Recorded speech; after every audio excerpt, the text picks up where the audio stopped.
పేదవాడి పక్షాన నిలబడతాం, ప్రజా గొంతుకై నినదిస్తాం. వాయిస్ ఆఫ్ వాయిస్లెస్, తెలుగువారి మనస్సాక్షి సాక్షి టీవీ. సాక్షి టీవీ ప్రసారాల కోసం మీ స్థానిక కేబుల్ ఆపరేటర్ను వెంటనే సంప్రదించండి. అహ్మదాబాద్ విమాన ప్రమాద ఘటనకు సంబంధించిన కీలక విషయాలను వెల్లడించింది aircraft accident investigation bureau. Takeoff జరిగిన 32 సెకండ్లలోనే ఫ్లైట్ కూలిపోయినట్లు తేల్చింది. ఇంధన సరఫరా నిలిచిపోయి 2 ఇంజన్లు ఒకేసారి ఆగిపోవడం వల్లే ఈ ప్రమాదం జరిగిందని ప్రాథమిక నివేదికలో పొందుపరిచింది. అయితే ఫ్యూయల్ కట్ చేశారా లేక సాంకేతిక లోపంతో సరఫరా నిలిచిపోయిందా అన్నది తేలాల్సి ఉంది.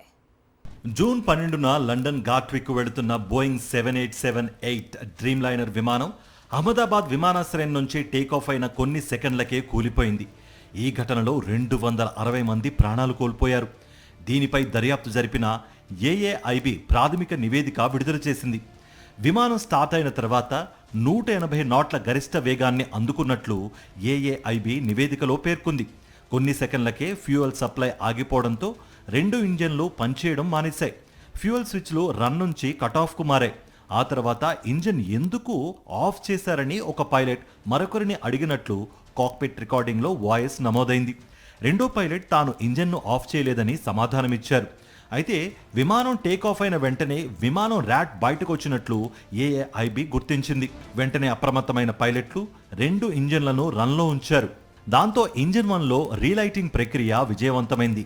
ఇంజన్ 2 ప్రారంభమైన పవర్ మాత్రం అందుకోలేకపోయింది. దీంతో 1:39 పైలట్ మేడే కాల్ ఇచ్చారు. మేడే కాల్ తర్వాత ఎయిర్ ట్రాఫిక్ కంట్రోల్ రెస్పాండ్ అయినా పైలట్ నుంచి మాత్రం స్పందన రాలేదు.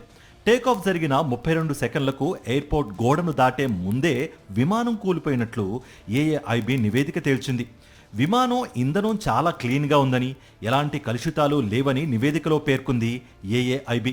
ప్రమాద సమయంలో పక్షి ఎగిరిన దాఖలు కూడా లేవని, విమానాన్ని ఢీకొన్న దాఖలాలు కూడా లేవని పేర్కొంది. వాతావరణ సమస్యలు కూడా లేవని, ఫ్లైట్ వింగ్స్, గేర్ల ఏర్పాటు కూడా టేకాఫ్కు అనువుగానే ఉన్నాయి.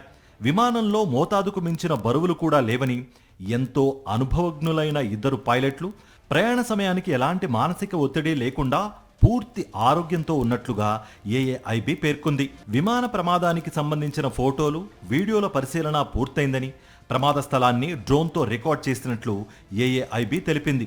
శిథిలాలను సురక్షిత ప్రాంతాలకు తరలించారని, ఇంజన్లు ఇతర భాగాలను పరీక్షించేందుకు భద్రపరిచినట్లుగా పేర్కొంది. 2 ఇంజన్లను తర్వాతి పరీక్షల కోసం పంపనుంది ఏఏఐబి. విమాన ప్రమాదంపై ఏఏఐబి ప్రాథమిక నివేదిక అందించిన ఫ్లైట్ కూలిపోవడానికి ఖచ్చితమైన కారణాలు మాత్రం తేల్చలేకపోయింది.